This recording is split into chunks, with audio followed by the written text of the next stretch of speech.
Muito bom dia, agronegócio. Boa semana. Segunda-feira, dia 6 de fevereiro de 2023. Agora são 8 horas e 45 minutos pelo horário oficial de Brasília. Estamos no ar com a nossa abertura de mercado pelas redes sociais do Notícias Agrícolas, onde você sabe primeiro as informações que vão direcionar o seu dia e os seus negócios. E juntos nós vamos falar dos preços, vamos falar das manchetes, aquilo que é mais importante e relevante para os mercados nesta manhã de segunda-feira, nesse início de semana. Vamos falar, claro, sobre o terremoto que atingiu a Turquia de forma muito agressiva, mais de 1.000 mortos, há muitos ainda presos nos escombros e os impactos disso para os mercados. A gente vai fazer essas relações. Vamos também falar sobre a colheita ainda atrasada da soja, sobre o volume de negócios na Bolsa Brasileira em janeiro, que foi o pior desde 2020. A gente tem algumas notícias importantes, portanto, para tratar nesta segunda-feira. Vamos falar também sobre o setor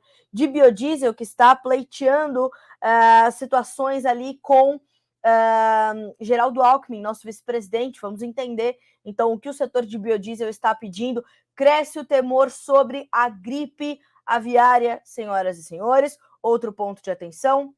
Outro ponto importante, e a gente vai trazer esse entendimento também aqui no nosso Bom Dia Agronegócio, na edição desta segunda-feira, dia 6 de janeiro. Lembrando a vocês que o Bom Dia Agronegócio tem o apoio da Cochupé, a maior cooperativa de cafeicultores do mundo, e que temos o apoio também de Letícia Guimarães, que pelos bastidores garante toda a nossa interatividade, não é? Então vamos juntos trazer todas essas informações e esse entendimento, portanto, deste início de semana, deste início de segunda-feira. Bom, vamos começar com a nossa rodada de preços, como sempre fazemos, assim a gente consegue trazer um retrato inicial do mercado, dos mercados, né, e saber como é que são as cotações neste início de semana. Bom, na Bolsa de Chicago, a soja cai 0,4% para valer 15 dólares e 24 centos por bushel. Nós temos ainda o milho com 6 dólares e 74, uma baixa também de 0,4%.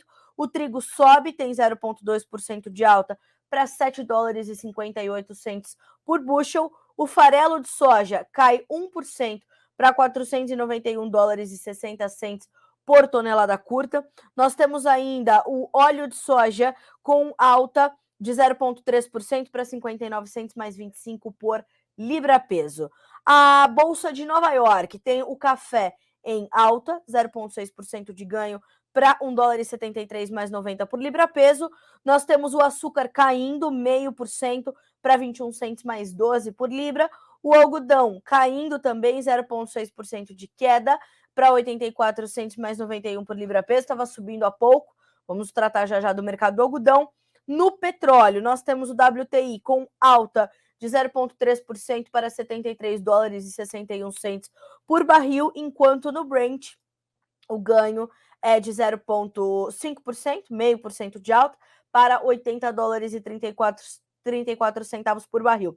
Lembrando que o petróleo Brent é aquele que é a referência para a Petrobras e o reflexo do quadro global de oferta e demanda, tá certo? Bom, o gás natural, 1% de baixa na manhã desta segunda-feira. O ouro cai 0,4%, sobe 0,4%. A prata tem uma pequena alta de 0,07%. O cobre baixa de 0,4% na manhã desta segunda-feira. Dólar index hoje subindo, tem 0,5% de alta para 103.230 pontos. Então a gente consegue trazer esse quadro, né, completo. Vamos ainda ver o levantamento da Agrinvest Commodities para os preços na Bolsa de Dalian, fechamento já do mercado desta segunda-feira. Nós temos alta para o farelo, alta para o óleo, baixa para o milho e alta para o suíno vivo. Então, fechamento já lá na China, Bolsa de Chicago, Bolsa de Dalian, levantamento da Agrinvest Commodities. Nós temos ainda, pela Agrinvest, a perspectiva inicial, esse retrato também inicial de Eduardo Vanin, analista do Complexo Soja da Agrinvest Commodities. Olha só o que nos diz o Vanin neste início de semana. Bolsas seguem em queda, dando continuidade ao movimento da semana passada. O Federal Reserve vai arrochar ou não? O mercado de trabalho diz que sim. A criação de vagas de trabalho foi muito forte nos Estados Unidos, derrubando a taxa de desemprego para mínimas de décadas, novamente. Para piorar, as revisões feitas acabaram achando mais de 800 mil trabalhadores, reduzindo os 3 milhões sumidos, o exército de reserva de trabalhadores foi reduzido. A Dell, no entanto, vai demitir mais de 6.600 pessoas. As techs demitiram mais de 60 mil esse ano. Petróleo em queda, commodities e ouro também em baixa. O ouro derreteu. Investidores jogando a toalha. Não haverá queda de juros esse ano. O balão chinês está dando o que falar. Então, esta é a perspectiva ali dos destaques de Eduardo Vanin, que é, né, o analista do complexo soja da Agriinvest Commodities, que também nos ajuda a entender, portanto, amanhã desta segunda-feira, como é que as coisas estão caminhando nesta segunda, neste início de semana. Na sequência, senhoras e senhores, não deixem de mandar suas perguntas, tá? Suas dúvidas, críticas, sugestões, seus questionamentos sobre quais mercados você precisa saber mais. Às vezes eu não trouxe algum destaque, mas mande a sua pergunta que eu vou respondendo. Eu vou deixando sempre as perguntas para o final, assim consigo me alongar mais nas respostas, dá-las mais detalhadamente para vocês. Então mande para nós também de onde você está falando, sua cidade, estado, como meu amigo Jarduli por aqui, o pessoal ele, né, o próprio Jarduli e o time da Jarduli Agromáquinas em Descalvado, São Paulo, hoje nos ouvindo direto de Descalvado. Então vá mandando aqui os seus questionamentos e a gente vai ao longo do dia te atualizando sobre todas as informações, mas respondendo aqui certamente as suas perguntas que você está mandando ou pelo YouTube, ou pelo Facebook, ou pelo próprio Notícias Agrícolas, né? Além do Instagram, lá no Notícias Agrícolas tem um botão, faça a sua pergunta. Quer mandar por lá também? Funciona, tá certo? A Letícia está cuidando de toda a nossa interatividade, já me mandando as perguntas por aqui, e a gente vai trazendo mais informações para vocês. Eu tenho aqui o pessoal já conversando com a gente no YouTube. Já chego aí, tá, pessoal? Para a gente responder tudo que vocês estão nos perguntando por aqui. Bom, vamos então às nossas, às nossas manchetes desta segunda-feira, dia 6 de fevereiro. Eu vou começar com as primeiras informações que nós já temos do Crop Tour Argentina 2023, porque o nosso time, com Daniel Olive, nosso diretor executivo, está ao lado do seu Ginaldo Souza, diretor-geral do Grupo Laboro, e de um timaço de profissionais, engenheiros agrônomos, analistas e consultores de mercado, enfim, tem ali grandes conhecedores da produção agrícola, visitando as lavouras argentinas, e o Crop Tour começou ontem, né? As primeiras lavouras já foram percorridas ontem, principalmente nas províncias de Entre Rios e Santa Fé, e a gente, inclusive, já começou a te trazer fotos e vídeos pelas nossas redes sociais. Não deixe de acompanhar pelas redes sociais essas informações. E o que a gente pode perceber é que, de fato, a safra argentina sofre muito. Essa imagem que vocês estão vendo aqui atrás de mim, né? Esse milho aqui é completamente comprometido pela seca. Realmente é agressivo, né? É desesperador olhar para isso.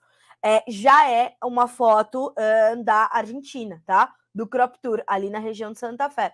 Então, nós temos as informações as informações que partem do Crop Tour e a gente já vai tendo esses primeiros relatos. O que é possível perceber? É possível perceber que realmente a população de plantas, ela é ok, ela está quase que normal nesses locais onde foram ali visitados pelos nossos representantes ali que estão no Crop Tour 2023 para a Argentina, mas a produtividade já está muito comprometida pelas condições de solo, ou pouco úmido, pouquíssimo úmido ou muito seco, como é o caso de uma das últimas paradas que eles fizeram ali na região de Santa Fé, sentindo esse solo, então, muito seco. O relato que nós tivemos, então, desses primeiros dias, dessas primeiras paradas. Segundo o próprio relato do seu Ginaldo Souza, diretor-geral do Grupo Laboro. Abre aspas para o seu Ginaldo. Demos uma passada rápida por Entre Rios, cujas lavouras sofrem com a seca, mas, ao entrarmos na província de Santa Fé, as condições do milho do cedo, que representa cerca de 70% da produção da Argentina, está comprometida, com uma quebra excepcional, e a soja também comprometida e com perdas, precisando urgentemente de chuvas para estancar a quebra. não é reverter as perdas, perceba, é estancar a quebra, ou seja, parar de perder. Porque o que perdeu já foi, são perdas irreversíveis, o que se observa na Argentina. Então, se as chuvas chegam, elas param a perda, né? O potencial produtivo fica estagnado, pelo menos. Percorremos cerca de 700 quilômetros, passando por Rafaela, no norte de Santa Fé, e foram direto para a própria cidade de Santa Fé, na província de mesmo nome. As lavouras de soja estão, em sua maioria, em final de formação de vagem e enchimento de grãos, lavouras que estão em fase crítica e não podem esperar por muito tempo. Ou seja, as lavouras estão sofrendo, né? Senhoras e senhores, estão sentindo ali. Tá realmente complicado, né? Mais do que isso, as projeções climáticas indicam chuvas a partir dos dias 12 e 13 próximos, que, se acontecer, dependendo do volume, ajudam e muito para que a safra não se comprometa ainda mais.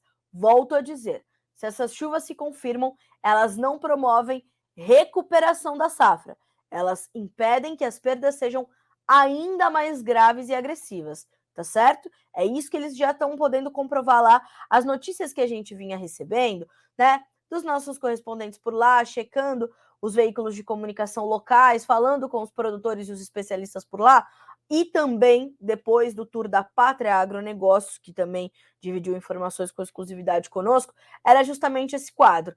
Indo algumas semanas depois, agora, o seu Ginaldo e o Daniel podem perceber a mesma situação.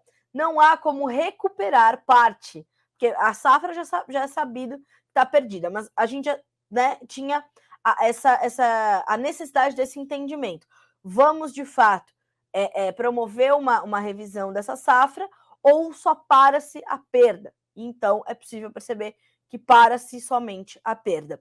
Próxima parada do Crop Tour 2023, Córdoba. Segundo o seu Ginaldo, hoje vão já saem de Santa Fé em direção a Córdoba, onde, segundo o seu Ginaldo, entendemos que iremos encontrar lavouras com melhor porte e qualidade, já que a província recebeu chuvas melhores, principalmente no lado oeste. Aí, então, logo essas informações comecem a chegar, vocês vão recebendo por aqui também pelo noticiasagricolas.com.br mais detalhadamente e nas nossas redes sociais, foco nas imagens, né? Foco naquilo que mais de 1000 palavras são capazes de dizer, que são as fotos. Então, fique ligado, acompanhe pelas redes sociais o nosso Crop Tour 2023 da Argentina e a gente vai ali te atualizando de tudo isso em tempo real, informações colhidas em loco para vocês, tá certo? Ficou alguma dúvida? Manda para a gente por aqui a pergunta, mande os seus questionamentos, a gente vai te respondendo tudo por aqui, tá certo? Mas essas são, portanto, as primeiras informações que nós temos lá da Argentina, safra 2022-23. Bom, estamos falando em safra e atrasos e problemas. Aqui no Brasil também temos alguma coisa nesse sentido. Na última sexta-feira, a Pátria Agronegócios trouxe a atualização dos seus dados de colheita e já trouxe uma manutenção do atraso em função da lentidão que se registra em algumas regiões em função ainda do excesso de chuvas. Então, nós estamos de olho nisso, estamos acompanhando e monitorando estes números, e de acordo com a Pátria, até a última sexta-feira, a colheita da soja havia alcançado 9,9% da área semeada, e os dados apontam ainda para atrasos consideráveis em relação ao ano passado, quando nós tínhamos 20,4% da área colhida, e em relação à média das últimas 5 temporadas, quando 12,5% da área já tinha sido colhida. Então, atraso em relação ao ano passado, atraso em relação à média plurianual. Diferente de outros anos, em que o Mato Grosso liderava os trabalhos de campo, esse ano quem está ali na frente é o estado de Rondônia, já tem 37% da sua área de soja colhida. No Mato Grosso são 24,8% contra 5,6% de 2022 para Mato Grosso e 30,1% de média para o estado mato-grossense. Então, abre aspas para a Pátria. No Mato Grosso, a aceleração desta semana ainda foi comedida. Todavia, os resultados de campo seguem satisfatórios, especialmente para o centro do Brasil. Relatos de alguns talhões com produtividades recordes já vêm sendo registrados. Então, percebam, Nós temos problemas para avançar com a colheita em ritmo mais acelerado, a gente tem problemas no sul, mas a gente tem algumas outras compensações, e é isso que continua trazendo esse sentimento, essa perspectiva de uma safra recorde, tá? Já já a gente vai falar sobre o mercado e já já a gente vai falar sobre esta terceira semana de relatório do USDA, tá? Então já já a gente vai detalhando um pouco mais sobre isso. Nós temos também outros relatos que, segundo a Pátria, são bem decepcionantes em partes do Sudoeste, do Goiás e do Mato Grosso do Sul, isso sem contar, claro, toda a condição do Sul, né? Do extremo sul do Brasil, ali o Rio Grande do Sul, sofrendo agressivamente com as perdas, não só na soja, mas no milho também. E a gente vai falar sobre tudo isso também ao longo da semana, tá? Como é que isso vai se desenvolvendo, como é que a colheita vai se desenhando ou não. Túlio Celine, a sua pergunta e a sua pontuação é excelente, a gente já vai chegar nela, tá? Sobre essa relação entre a condição da seca na Argentina e a condição dos preços em Chicago. Já vamos falar sobre isso. Tem justificativa para essa sua pontuação, tá? Muito obrigada, muito perspicaz da sua parte. Bom, então temos este atraso na colheita brasileira que continua se mostrando, continua presente, mas produtividades consideráveis aí em estados importantes como Mato Grosso, partes do Goiás, partes do Mato Grosso do Sul, São Paulo deve ter boa safra também, Paraná. Então a gente está olhando para isso. Volto a dizer, temos um aumento de área também em relação à safra passada de cerca de 4,5%. Isso também ajuda a compensar e trazer uma safra maior do que a do ano passado. Quando nós falávamos em problemas climáticos na safra 2021-22, na América do Sul, a gente falou de uma perda histórica na América do Sul na safra passada. E a grande perda do ano passado se deu no Brasil, né? E o Brasil, ele produz 3 vezes de soja o que produz a Argentina. Por isso que a grande perda esse ano é na Argentina. Inclusive, o quadro que se desenha para a Argentina é muito pior do que o que se desenhou na safra 21-22. Ao contrário do Rio Grande do Sul, por exemplo, né? Que tem um quadro preocupante, triste, desolador, mas é menos pior, vamos colocar assim, né? Porque melhor é uma palavra muito forte para esse momento, mas é menos pior do que se observou no ano passado. Inclusive, foi uma perspectiva do próprio Cristiano Palavro, que fez o tour de safra ali também, antes de ir para a Argentina, no Rio Grande do Sul. Então, nós temos esta situação, tá, pessoal? E é isso em partes que... Aí eu já vou chamar a minha próxima manchete, que é a soja em baixa na Bolsa de Chicago, para a gente já começar a detalhar um pouco o mercado da soja. Então, quando a gente faz esse paradoxo, né, esse paralelo de olhar para a safra passada e olhar para esta safra, a gente precisa lembrar, então, que o Brasil produz 3 vezes o que produz de soja a Argentina. Então, sim, a Argentina está perdendo, a Argentina vai ter uma safra terrível, a Argentina vai deixar um belo de um buraco para a oferta de farelo e de óleo, o que já puxou muito os preços do farelo nos últimos meses, em especial em dezembro, puxou muito o farelo, puxou o óleo, continua puxando o óleo, porque a Argentina é a maior exportadora global de ambos os produtos, farelo e óleo de soja, né? E o Brasil deverá ser um substituto natural destes dois produtos no mercado global, dada a sua safra maior e, portanto, a sua maior capacidade, a sua maior oferta de soja para ser processada e entregar esse produto ao mercado, além de abastecer adequadamente o mercado interno. Então, perceba, a gente olha para isso com uma necessidade de entendimento que para os preços bate diferente. Perder-se no Brasil como perdeu-se na safra 21-22 e perder-se na Argentina como estamos perdendo na safra 22-23. Então, olhando para tudo isso, é que o mercado vai reagindo.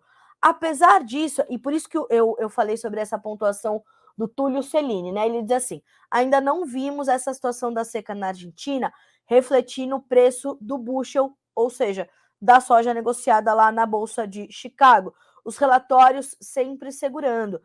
Túlio, o que nós podemos perceber? Os relatórios, por exemplo, das instituições argentinas, eles já pontuam essa quebra. Eles já sabem dessa quebra. A gente está falando de uma área cultivada com soja na Argentina que é a menor desde a safra 2006-2007, tá? Então a gente está falando disso. Só que o mercado já veio precificando, né, Túlio e amigos, essas perdas. Veio precificando essa condição de clima adverso que se dá desde o começo do plantio, né? O plantio já foi atrasado na Argentina para soja e para milho, não é só para soja.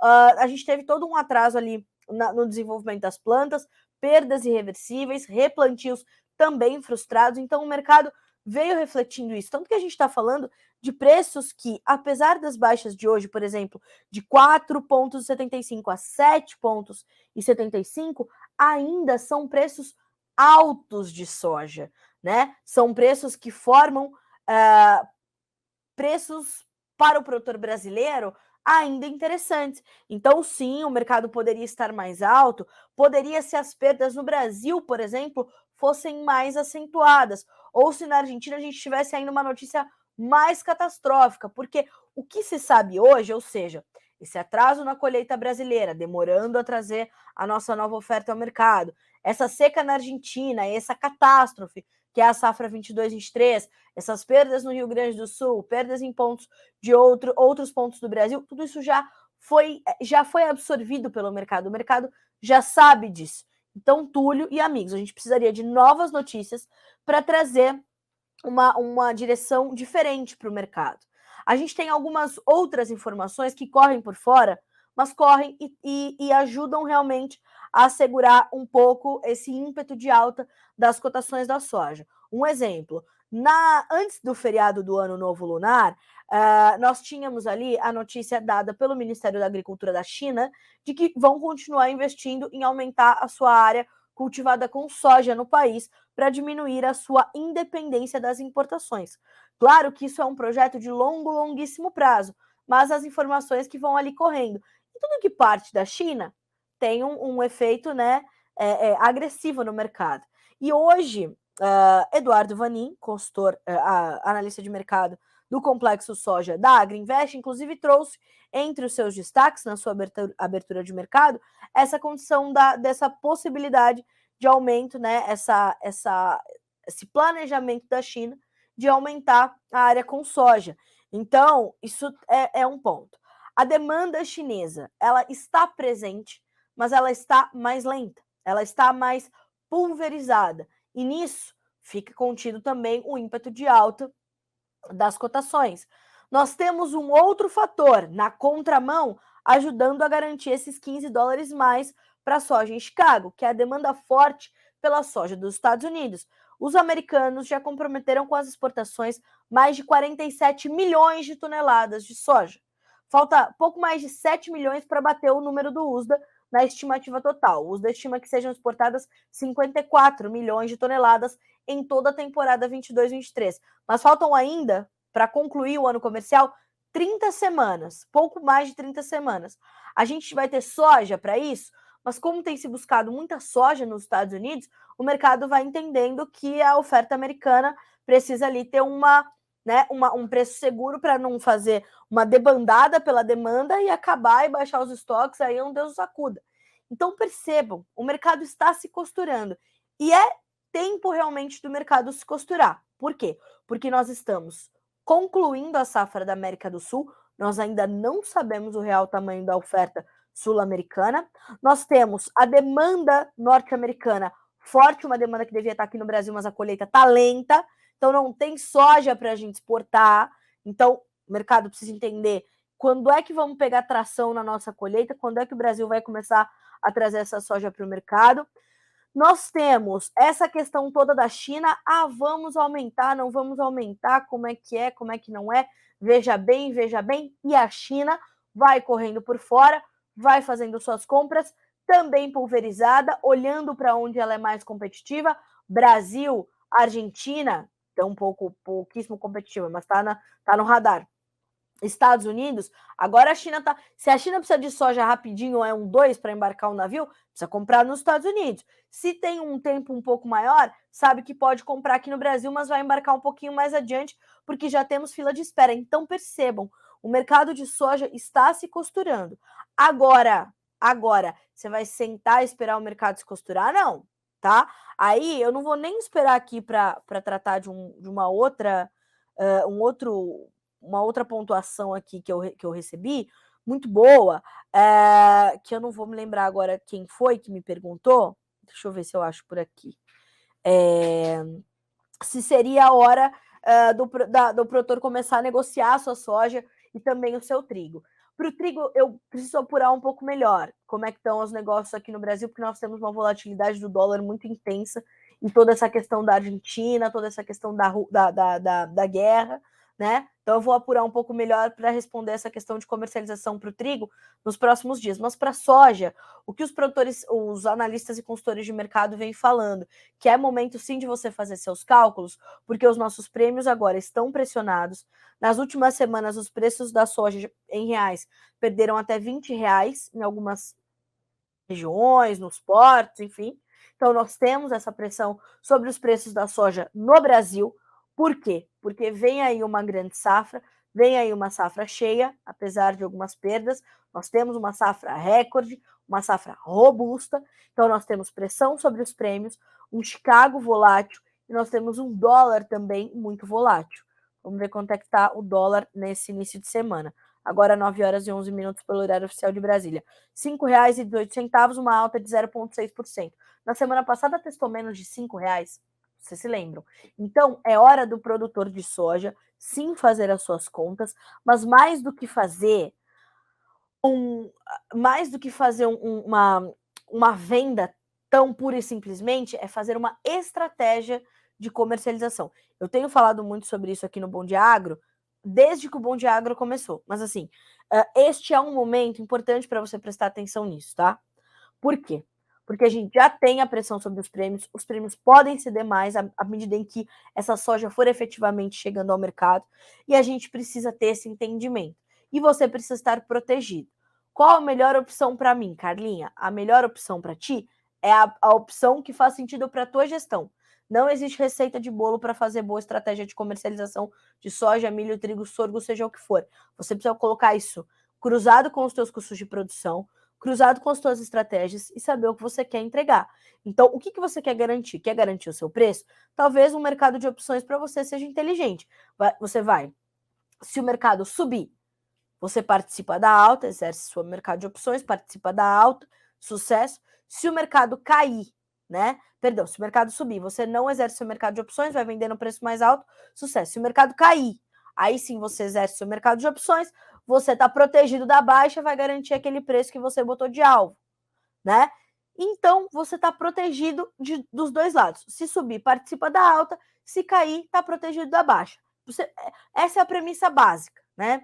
Aí você tem hedge, tem operação caixa, tem operação custo e carrego. Você pode travar só o dólar, travar só o prêmio, travar só Chicago, travar uma coisa ou outra. Você só precisa lembrar que você tem que olhar para o seu tripé de formação de preço. Soja em Chicago, prêmio e dólar, tá? Não dá para olhar só para um e desviar a atenção do outro. Não. Sua soja está pronta, não tá? Você está colhendo? Ótimo. Agora, divida suas atenções com essa estratégia, porque as vendas do Brasil estão atrasadas em relação a outros anos e você precisa ter, então, esse entendimento de que teremos mais soja para comercializar nos próximos meses. Isso vai exercer uma pressão sobre os preços. Essa é a lei soberana do mercado de oferta e demanda. Temos mais oferta, uma demanda presente, então, quando as curvas se cruzarem, o preço pode sentir a pressão. Você vai ficar esperando? Não, você vai fazer uma proteção para o seu preço. Busque o seu profissional de confiança para entender qual é a melhor estratégia para o seu negócio e avançar com isso, tá certo? Mas é momento de você ter alerta para a sua comercialização. O mercado brasileiro de soja está em alerta, tá? As últimas entrevistas que nós fizemos de análise de mercado ao final do dia, todo dia tem, 4h30 horário de Brasília, pode sintonizar no Notícias Agrícolas que está ali ao vivo, todo dia um analista diferente para você ter essa pluralidade de informações, e aí é acompanhar e observando e captando as dicas, captando as orientações, botar isso na tua gestão. Tenha ao seu lado um profissional de confiança, a gente fala com todos eles aqui para que você tenha opções e busque qual a melhor alternativa para o teu preço. Vamos ver como é que estão as cotações lá em Chicago? Agora, né? Bolsa de Chicago, março, 15 dólares e 24 cents por bushel, cai 7 pontos mais 25. O maio, 15 dólares e 18, 6 dólares e 75 cents por bushel. Julho, 15 dólares e 9, 6 dólares mais 6 pontos mais 75 de queda. O agosto, 14,73. Pessoal, na página inicial do Notícias Agrícolas, onde a gente tem ali o andamento em tempo real dos preços, logo abaixo da nossa manchete inicial, a gente tem as cotações em Chicago. Tem um botão amarelo ali escrito calcule seu preço, tá? Clicou ali, é muito simples. Você vai selecionar o contrato de Chicago. Eu vou fazer aqui uma conta rápida e simples, tá? Uma conta de padeiro, para a gente entender como é que estão a paridade de exportação hoje. É simples, como uma referência para você avançar ou não com os seus negócios, tá? Selecionou o contrato, eu estou selecionando aqui o maio, que é uma referência importante para a nossa safra. Prêmio, eu vou colocar o prêmio de maio, que é 30 centavos, a última referência, 30 centavos acima de Chicago, ou seja, a soja aqui está 15 dólares e 18 cents por bushel, passa a ser uma soja de 15 dólares e 48 cents por bushel. É um baita preço em Chicago, é um baita preço. Câmbio a R$ 5,17, que é a cotação da hora. Neste momento, a paridade de exportação está em R$ 176,47. Carla, mas aí eu tenho as minhas despesas logísticas, as minhas despesas de corretagem, as minhas despesas. Sim, na sequência desta calculadora, você tem ali como preencher estes campos das suas despesas para ter lá no fim a paridade na sua região. Você vai ter esse preço em reais por saca, em reais por tonelada, em dólares por saca, em dólares por tonelada. Então, atinge todo o produtor do Brasil, pequeno, médio, grande, mini, não importa.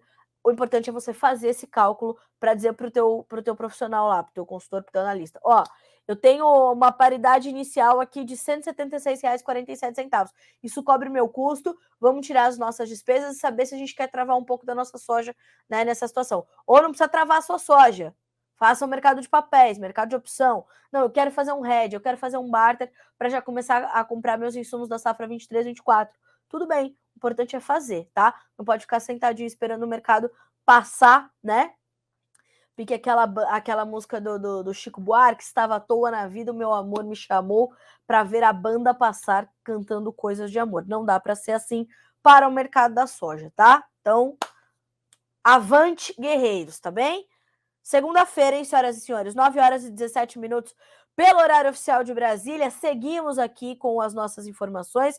Falamos então sobre o nosso mercado de soja e agora a gente vai direto para uma outra notícia, um outro mercado muito importante, mas primeiro a notícia muito triste do terremoto que atingiu a Turquia e também a Síria, deixando mais de 1.300 mortos, um terremoto de magnitude 7,8 na escala Richter. Veja só, um terremoto de magnitude 7,8 atingiu o sul da Turquia e o norte da Síria na manhã desta segunda-feira, derrubando centenas de edifícios e matando mais de 1.300 pessoas. Acredita-se que outras centenas ainda estejam presas sob os escombros e espera-se que o número de vítimas aumente à medida em que as equipes de resgate vasculham montes de destroços em cidades e vilas da região. A Agência de Gerenciamento de Emergências e Desastres da Turquia diz que pelo menos 284 pessoas morreram em 7 províncias turcas.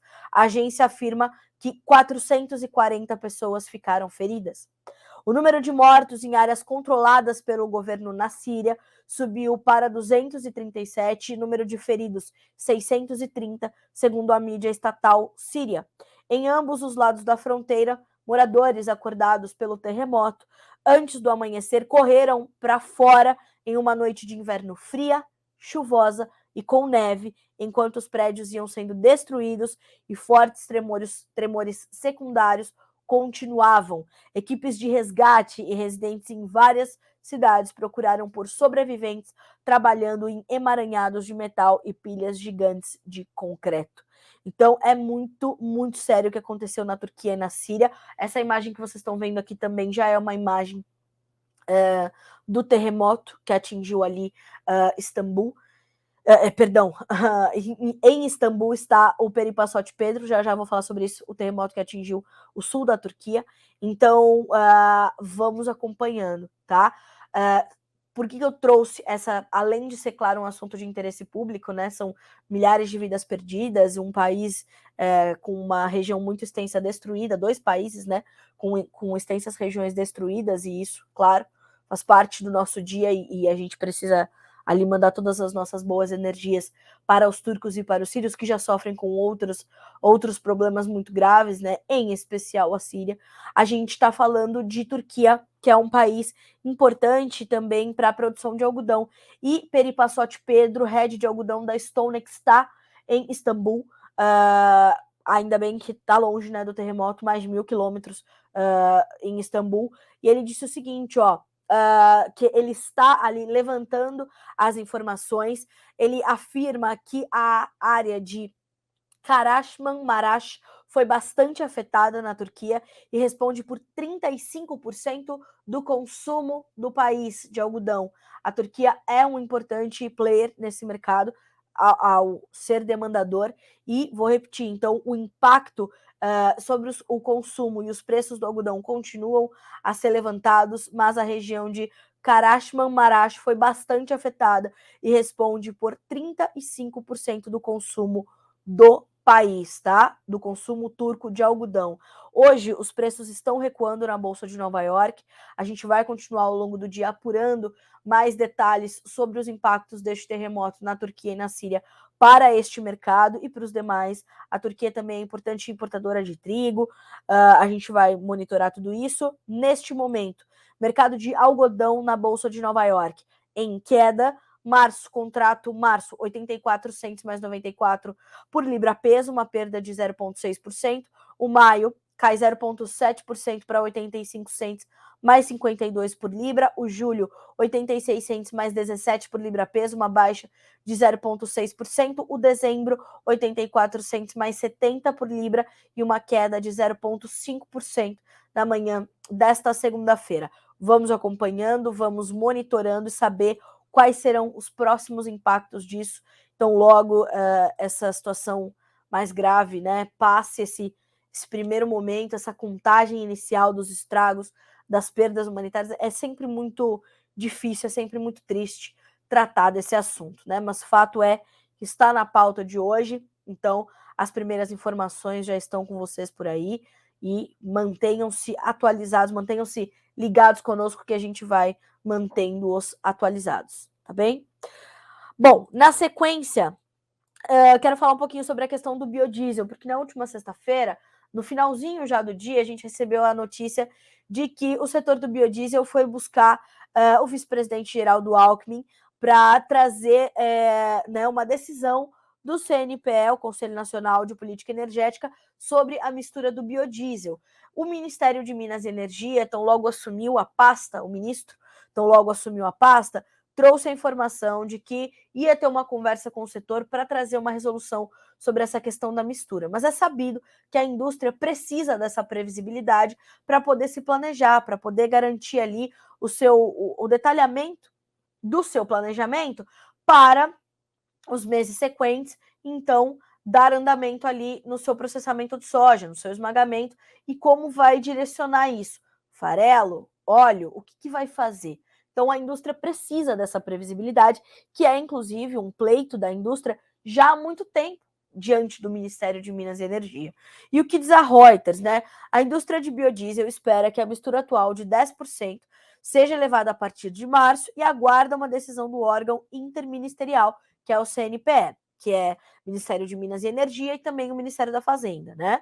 Mas ainda não há informações sobre uma data para o encontro desse Conselho de Assessoramento da Presidência da República, né? Mas fato é que os representantes da indústria se reuniram com o Geraldo Alckmin na última sexta-feira e vão então buscar trazer essa decisão, essa solução o mais rápido possível, né? E aí a gente está seguindo ainda os desdobramentos dessa situação. A Biov manteve nesta última semana suas projeções para o ano, considerando a retomada do cronograma de aumentos na mistura, cuja resolução prevê 15%, o B15, ou seja, 15% de óleo de soja no biocombustível, né? A partir já de março. Era o que estava previsto. até o final deste trimestre, desse primeiro bimestre, né, a gente ter esses 10% e depois a gente já ir para o B15, porque era já o que era para ser alcançado neste período, diante de um aumento gradual que vinha acontecendo no Brasil, mas nós tivemos um retrocesso, nós tivemos uma volta do B12 para o B10, diante dos altos preços do óleo de soja e da inviabilidade de alguns setores. Então, houve este retrocesso numa decisão também do CNPE e do Ministério de Minas e Energia, né? E aí, quando Alexandre Silveira assumiu o MME, estamos então com o B10 em janeiro e fevereiro. Agora a gente precisa entender o que vem depois, né? O que vem na sequência. Na véspera, veja só, da reunião com o Alckmin, após uma reunião com Alexandre Silveira, a Aprobio afirmou em nota que, abre aspas, o setor considera a possibilidade de uma evolução gradual, desde que a decisão seja breve, para garantir a organização da programação de suprimento e de produção. Acabei de falar sobre isso, né? O Ministério de Minas e Energia ainda não comentou o assunto. Mais do que isso, a Aprobio também disse que a reunião com o Geraldo Alckmin foi bastante produtiva e a reunião realizada trouxe compreensão por parte do ministro da urgência da definição de um ambiente de previsibilidade, tá bem? Então, tão logo também a gente tenha mais informações sobre este assunto, a gente vai atualizando vocês por aqui. Bom, um outro ponto importante da nossa pauta neste início de semana, nesta segunda-feira. No final de semana, foi notificado um caso de gripe aviária, que é o nosso próximo destaque, é a questão da gripe aviária aqui nas Américas, que foi já pauta na sexta-feira também, em Cochabamba, na Bolívia, né, no último final de semana. E essa notificação, ela causou bastante alvoroço aqui no Brasil, porque isso significa que o vírus ultrapassou a Cordilheira dos Andes, que é considerada uma barreira natural, né? Segundo informações que até este momento partem do valor econômico, Letícia Guimarães já está em cima do assunto para nos trazer mais detalhes. E na última sexta-feira, inclusive, nós fizemos aqui um levantamento de todos os países, né? Eu tenho falado para vocês, Letícia está em cima desse assunto, sem desviar o foco, porque ela sabe, ela tem ouvido, né, todas essas preocupações. Então, vamos reprisar aonde tem já gripe aviária confirmada nas Américas, tá? Nas Américas. América do Norte, Canadá, Estados Unidos e México, em todo canto. América Central, Costa Rica, Honduras e Panamá. América do Sul, Bolívia, Chile, Colômbia, Equador, Peru e Venezuela. Por que há esse alvoroço todo no Brasil? Abre aspas para o Instituto, a Defesa Sanitária Agrosilvo Pastoril de Rondônia, tá? Pelo seu coordenador do Programa de Sanidade Avícola da agência, Fabiano Benitez. Nosso medo é de que a gripe aviária chegue ao Brasil em aves que migram dentro do continente para áreas como o Pantanal e a Bahia. Por isso há esse alvoroço todo por conta dessa notificação em Cochabamba, na Bolívia, no último final de semana.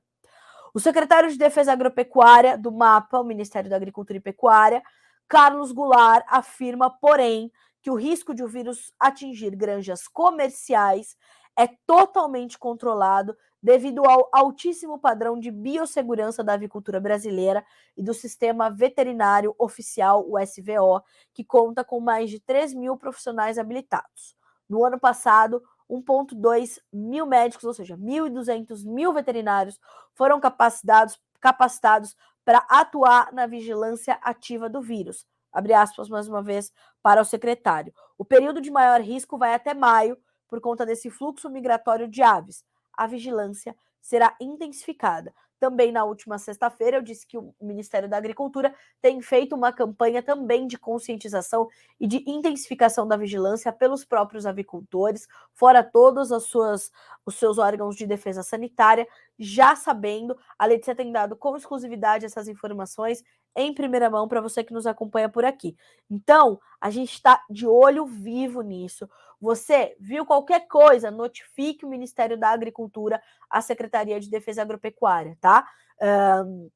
Busque essa situação. A Letícia está aqui me pontuando que a gente tem algumas novidades, ela está trazendo essas informações também para nós. E olha só, aí tá realmente bastante preocupante. Olha só, Letícia aponta que já tem gripe aviária sendo detectada em alguns mamíferos, tá? Aí a gente vai ficando mais preocupado ainda, né? Letícia tá em cima disso, tá apurando, tão logo essas informações estejam mais detalhadas, elas estarão disponíveis para vocês aqui no nosso noticiasagricolas.com.br, tá certo? Então vá mandando, tem dúvida sobre isso? Mande para nós, não se acanhe, tá?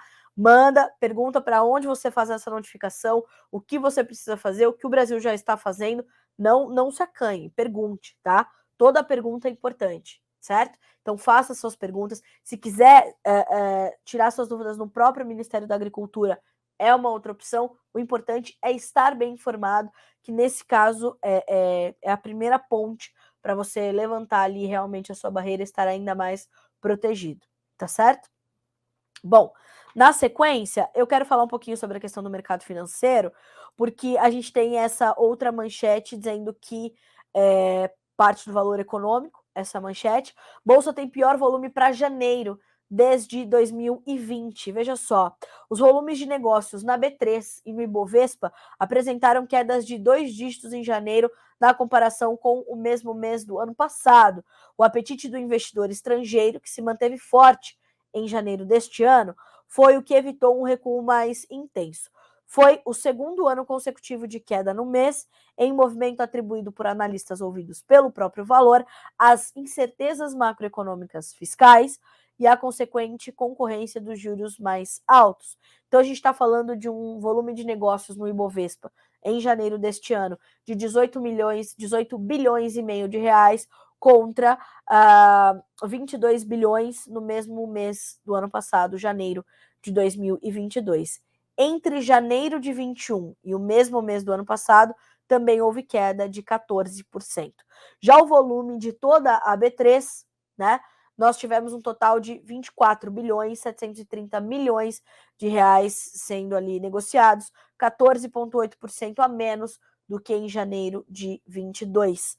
Na comparação de janeiro de 21 e janeiro de 22, a queda foi de 20,2%.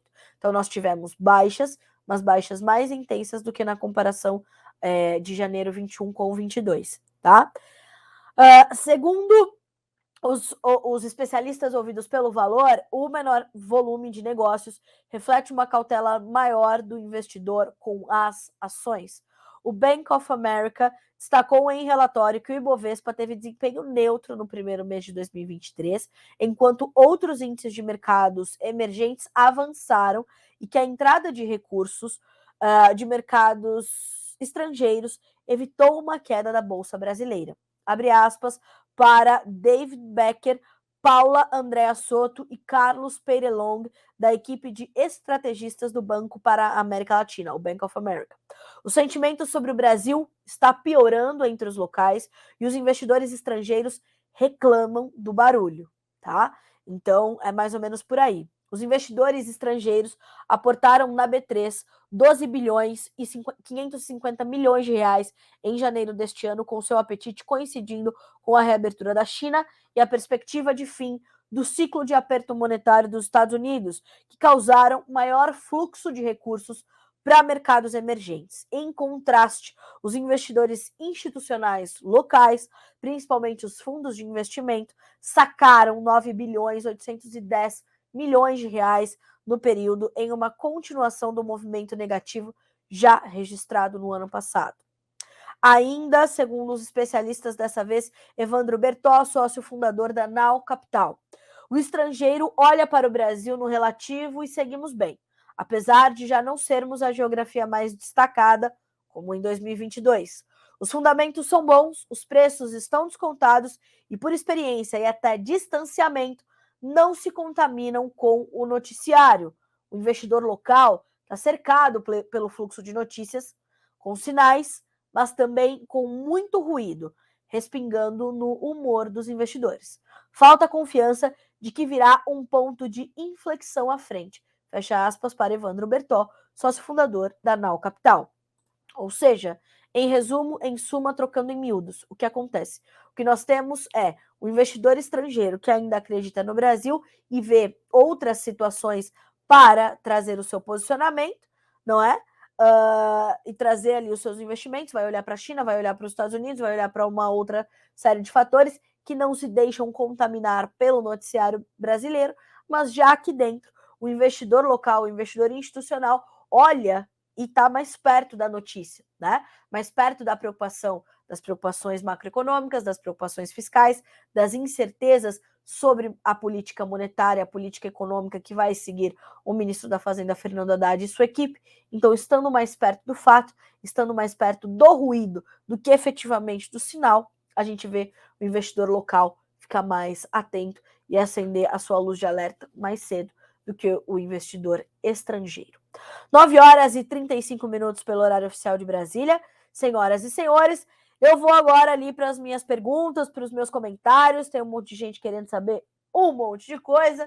Que coisa boa, é assim que a gente quer ver o Bom Dia Agronegócio interativo. O objetivo é realmente responder as suas perguntas, sanar as suas dúvidas e fazer com que você saiba primeiro as informações que chegam aqui e que vão direcionar o seu dia e a sua tomada de decisão, aos seus negócios. Hoje a voz está falhando um pouquinho. Vamos lá. Quero mandar bom dia para o pessoal que está mandando um bom dia aqui para nós desde cedo, né? O Daniel Silva me pergunta se há alguma novidade sobre o glifosato, né? Vamos buscar essas informações e tão logo a gente as tenha, a gente divide aqui com vocês, tá bem?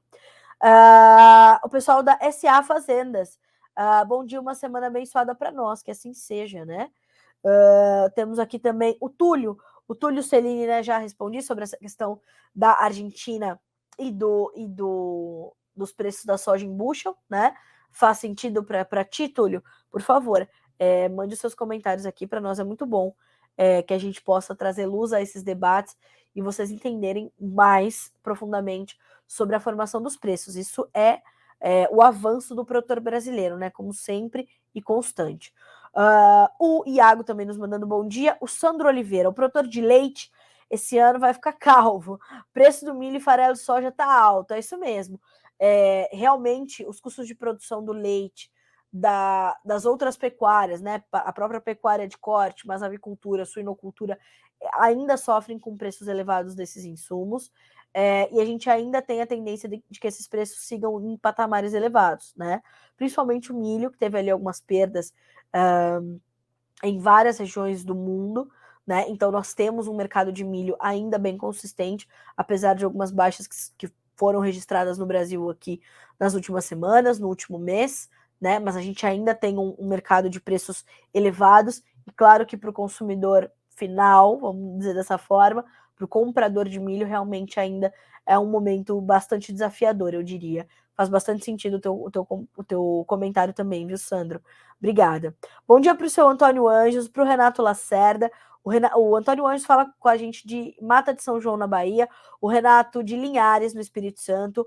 O Iago Abreu também nos mandando bom dia. A Nara Grazioli sempre conosco, agradecendo. O pessoal do SA Fazenda dizendo que esse é o melhor jornal do agro. Poxa vida, obrigada, viu? Então vamos espalhar o Bom Dia Agro por aí e aumentar a nossa audiência. Se as informações são boas, né?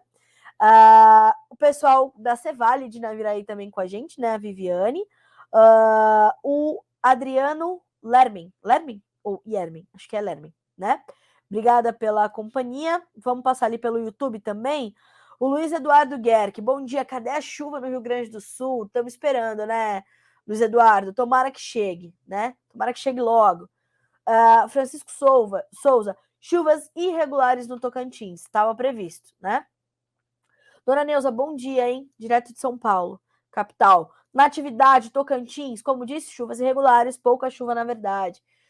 Mas já fechou a soja por aí? Seu ciclo de produção tá legal? Como é que estão as lavouras por aí na sua região, Francisco? Manda para nós também por aqui. O Jonathan Freitas, de Rio Brilhante, sempre com a gente. O Sidney Aparecido, de Reserva, no Paraná. O Ju Bambuí, bom dia. Medeiros, Minas Gerais, bom dia. O Renato Lourenção nos mandando um bom dia lá de Bauru, aqui no interior de São Paulo, 29 graus, tempo aberto. Boa semana para ti também, meu amigo. O Guilherme Braganholo, de Sananduva, no Rio Grande do Sul. O Flávio Mas, que acabou de chegar. Bom dia para vocês, pessoal. Não se esqueçam, tá? Essa conversa aqui, ela fica salva no nosso site, noticiasagricolas.com.br. Então, logo ela termine, ela vai lá pro nosso portal. E ela fica salva também no nosso canal no YouTube, Notícias Agrícolas Oficial. Se você ainda não se inscreveu, se inscreva, tá? Notícias Agrícolas Oficial, ative lá o sininho para receber os alertas da nossa programação ao vivo, que acontece ao longo de todo o dia. E a partir desta segunda-feira, veja só, além do Crop Tour Argentina, a gente tem 2 equipes na Show Rural Copavel, e a gente vai te trazendo informações em loco, direto de uma das maiores e mais importantes feiras agropecuárias do país, dando o start ali, né, para as feiras agropecuárias, a Copavel deste ano de 2023, que deve ser um ano, mais uma vez, de novos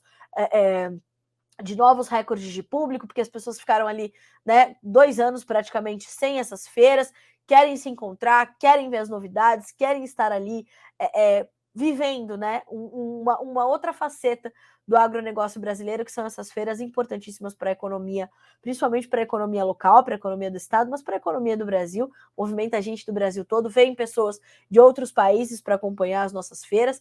Então, muito conteúdo legal vem chegando lá de Cascavel, né, no Paraná, no oeste do Paraná, com Alexander Horta, Guilherme Dorigatti, e amanhã tem João Batista Olive mediando um debate riquíssimo, e aí a gente dá mais detalhes ao longo do dia, tá certo? O importante é que você saiba que tem informações em loco para você aqui no Notícias Agrícolas. E ó, não deixe de acompanhar as redes sociais, porque por lá também vão chegar muitas informações com exclusividade das nossas equipes que lá estão, tá certo? Fora o Crop Tour, hein? E essa semana ainda começa para você, cafeicultor, já está na sua agenda? FEMAGRE, a partir de quarta-feira, a feira de máquinas e implementos para cafeicultura realizada pela Cochupé, a maior cooperativa de cafeicultores do planeta, apoiadora deste Bom Dia Agronegócio, desde o dia 1, né? Coisa boa. Começa também a sua feira, que é a feira mais importante da cafeicultura nacional. E aí, se não está na tua agenda ainda, já bota, porque quarta, quinta e sexta, em Guaxupé, temos uma equipe lá também. Como sempre, somos a mídia oficial da FEMAGRE há muitos anos já. Cobertura completa, abertura com o João Batista Olive. Então, o João, veja, né? O João tá viajadíssimo e vai, então, do debate lá na Copavel, ele parte para fazer a abertura da FEMAGRE, tudo com exclusividade para você aqui no Notícias Agrícolas, tá certo? Não é à toa que o ano passado completamos 25 anos, né? Por isso, porque estamos sempre ao lado do produtor rural, você sempre nos ajudando a construir um jornalismo responsável, bem apurado, estando ao nosso lado e dando a nós o prestígio da sua audiência. Senhoras e senhores, 9 horas e 43 minutos pelo horário oficial de Brasília. A gente tem aqui uma pergunta sobre a tendência dos preços do açúcar. Olha só, os preços do açúcar têm uma tendência positiva, porque a gente tende a ver a Índia segurando as suas exportações. Os preços continuam em patamares elevados, acima de 20 centavos de dólar por libra-peso na Bolsa de Nova York, o que dá uma sinalização importante. Agora, para o Brasil, é preciso ter um outro ponto de atenção, que é a condição ali dos combustíveis, que serão desonerados já a partir do final deste mês, né? Volta o tributo. Como é que fica a competitividade do etanol? Né? Como é que serão os mixes das usinas? Né? Vão ser mais açucareiros, mais alcooleiros? Como é que fica essa situação? Então, para isso, para o produtor brasileiro e para o mercado brasileiro de açúcar, a gente tem que colocar esse ponto na conta, certo? Então, pergunta boa, o mercado do açúcar está se destacando aí nas últimas semanas. Quero mandar bom dia também para o Gustavo e para o Vinícius, que estão conosco aqui pelo Instagram. O Flávio me perguntando aqui sobre os preços da soja. Flávio, quero muito te agradecer pela pergunta. Eu vou pedir a gentileza para você de aproveitar aqui, enquanto eu estou falando no YouTube, voltar lá mais ou menos no meio da nossa conversa, que eu falei bastante hoje sobre o mercado de soja. Destaquei o mercado aqui hoje nessa primeira edição da semana do Bom Dia Agro. Então vale a pena você voltar um pouquinho, tá? Para ver a explicação completa. Desde quando eu começo a falar sobre as informações do Crop Tour da Argentina, que está acontecendo aqui pelo Grupo Laboro e Notícias Agrícolas. Então volta um pouquinho, você vai ver que aqui na tela vai aparecer para ti ali o Crop Tour. Começa a ouvir ali no Crop Tour.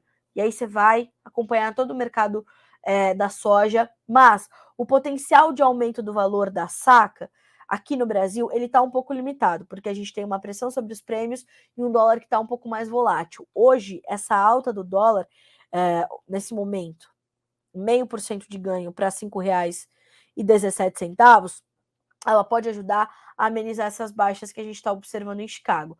O importante, tá, Flávio? Não deixe de acompanhar o tripé que forma o seu preço aqui no Brasil. Soja em Chicago, dólar e prêmio, tá? Essa dica é a mais valiosa, porque o prêmio, o preço pode até subir, mas às vezes ele não sobe o suficiente para você ou no patamar que ele já cobre o teu custo e te dá uma boa margem, a depender da região que você está, se você está entregando para exportação ou demanda interna, muitas particularidades. Então, a questão de preço, ela é muito relativa. O importante é você ter proteção da tua renda e garantia de margem, tá? Isso é importante. Senhoras e senhores, 9 horas, 45 minutos pelo horário oficial de Brasília. A gente vai terminando por aqui a nossa edição desta segunda-feira, né, pelo nosso Bom Dia Agronegócio, mas amanhã tem mais, tem as perguntas aqui, o que eu não consegui responder, vou levar para os nossos especialistas, leite e feijão serão destaques amanhã, tá, já marquei aqui nas minhas prioridades, que vocês estão me perguntando, feijão já me perguntam desde o final da última semana, então vamos colocar na pauta, feijão e leite pode esperar amanhã, vamos falar de café, vamos trazer as informações da Copavel, mais informações da Argentina, enfim, tudo para que vocês sejam sempre os produtores rurais mais bem informados do Brasil, tá certo? Boa segunda-feira para você, boa semana e a gente se vê amanhã aqui no Bom Dia Agronegócio. Até mais!